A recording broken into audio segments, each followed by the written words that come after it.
In the last video, we just looked at the structure of the atom and how it was discovered, the concept of the atom and the parts within the atom. In this video, we're going to pick up from there and look at the isotopes that are within one element. And remember, we're talking about average atomic weight. The reason we're having to consider the average is because when we work within chemistry, we have to work with macro scale. We have to work with grams. As soon as you say grams of anything, you're talking about billions of piles of billions.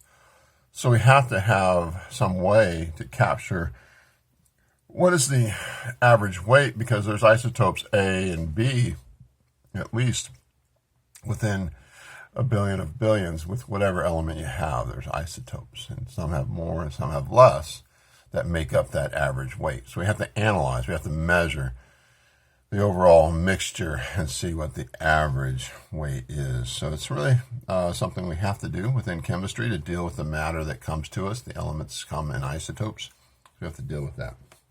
What are isotopes? Well, we know that atomic number is the number of protons, and to be a particular element, you have to have that certain atomic number. The number of protons sets your identity. We saw that in the last video. And each element has that unique number of protons or unique atomic number. So in this case, for aluminum, we don't look to the measurement 26.982 for our atomic number, our number of protons. We look to that 13. We say, this is aluminum. It is atomic number of 13. But when we look to isotopes, it's the neutrons that can change, the neutrons.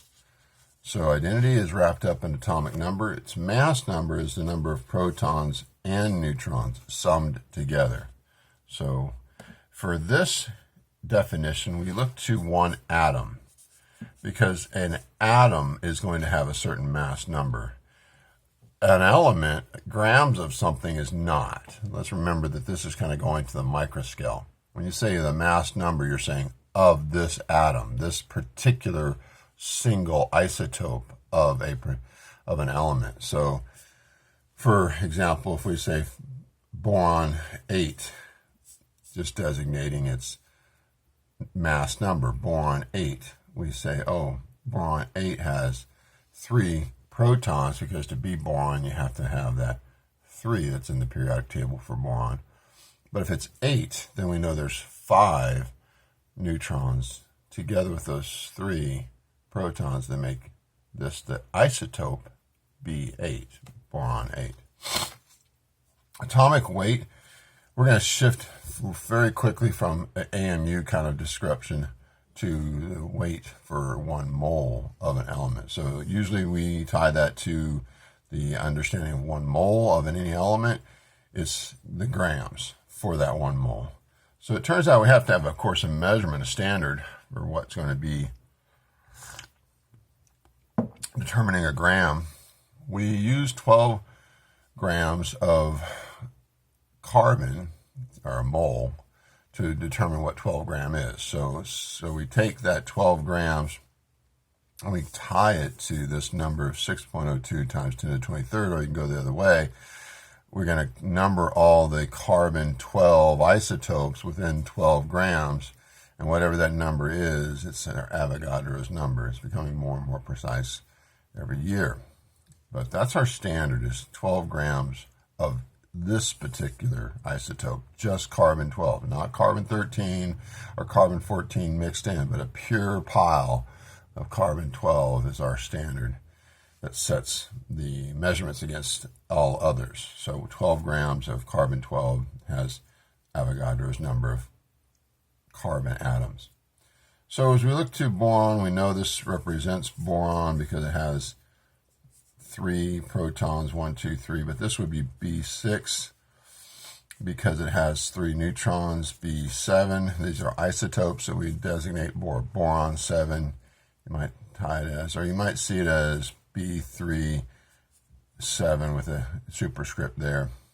That would be 8, sorry, because we've gone from having 4 neutrons noted in brown here. And we have 5 over here, so it would be B8. This particular atom of boron would be B8. You can do this with a lot of different elements that have a particular isotope that they're designating. So let's say this designates a particular isotope, zinc.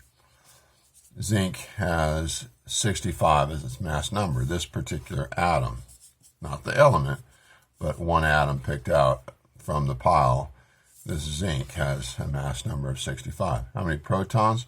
Well, we know from the periodic table that's set. So if I take a look at my periodic table from the book here, if you have a periodic table as a paper, you can say, okay, look at zinc, and zinc has a number of 30 right above it. So I can say, well, then the number of protons, because zinc has in the periodic table a whole number 30 associated with it, we can say there's 30 protons. And then we take the 30 from the 65, that tells me there's 35 neutrons, because 30 plus 35, which is mass number, is 65. So 30 plus that 35 has to be equal to 65. What's the mass number of zinc atom that has 37 neutrons? Well, we can just drop that down and say, well, I know it has to be 30 to be zinc as far as number of protons.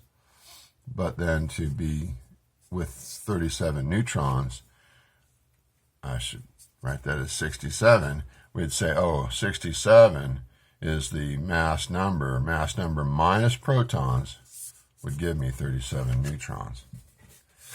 Check my, so again, you can go to the periodic table and you're starting off with hydrogen and you just read on down. It's going up by one number. So zinc here would be 30. All right, let's keep on rolling. We got one more fish to fry in terms of calculations, a little bit harder. So there are all kinds of isotopes. For hydrogen, there's the protium, which is like 99% of what we have as hydrogen is protium, where we only have a proton and an electron. But we can also have maybe 0.1% or something deuterium. Deuterium is one proton and a neutron in the nucleus as an isotope of hydrogen. And then there's 0.0000 something 1 tritium, which has one proton, that's in, I guess, positive charge here, and 2 neutrons.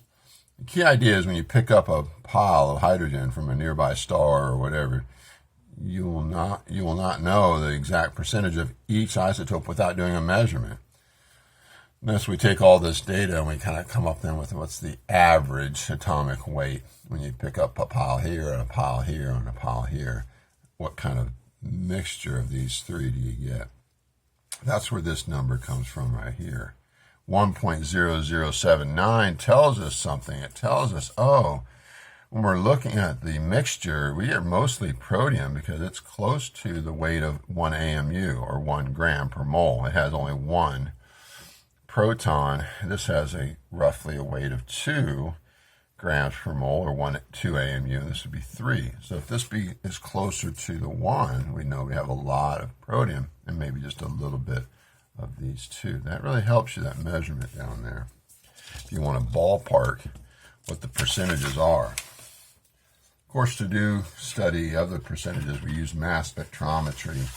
We'll talk a bit about that in class, the mass spectrometer, and how it's used to determine the exact ratio of those isotopes. A specific isotope is represented, again, I think I had it on the wrong side. I was writing it as Mg12 and a 24, but it can be written on the other side of the elemental, of the symbol form. This is the mass number. This is the atomic number.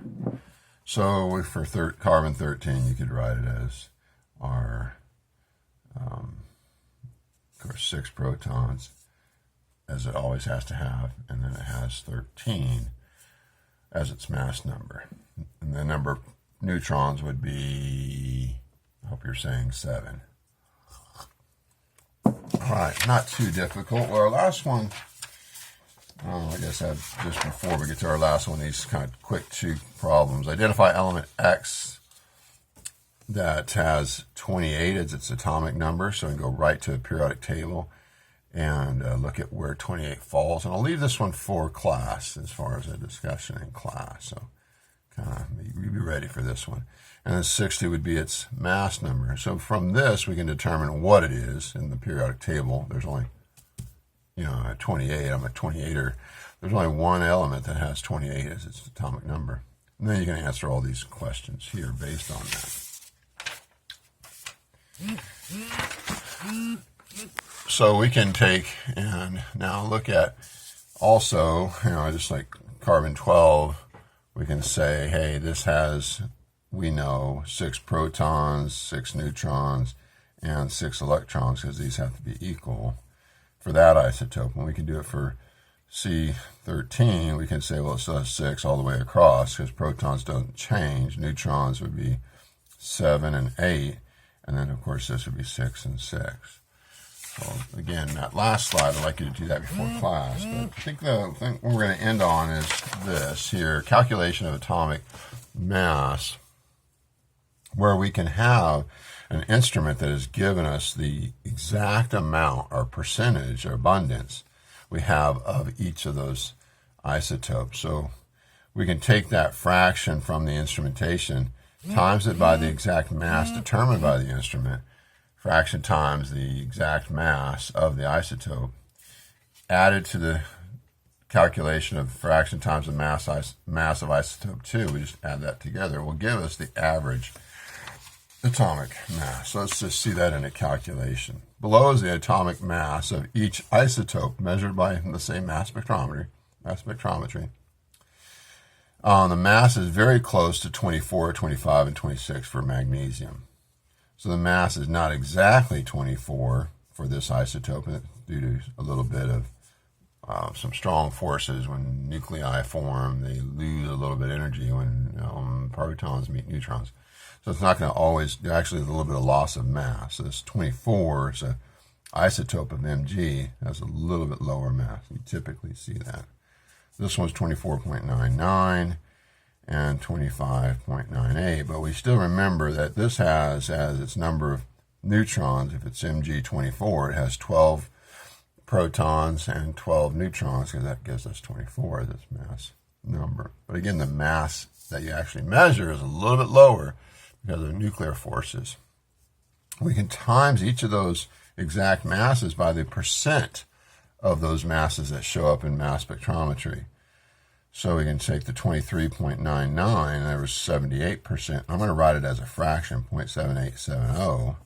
We can do the same thing for the next one that was at 24.99.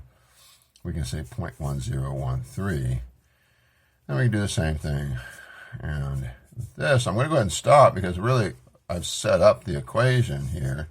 All I have to do is sum up, keeping the sig figs. Now the sig figs, we'd say there's 4, 4, 4, 4, 4, 4.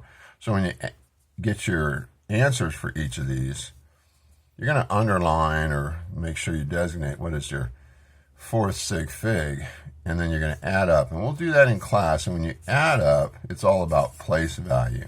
Whichever significant figure was furthest to the left in place value, that's where our last sig fig is.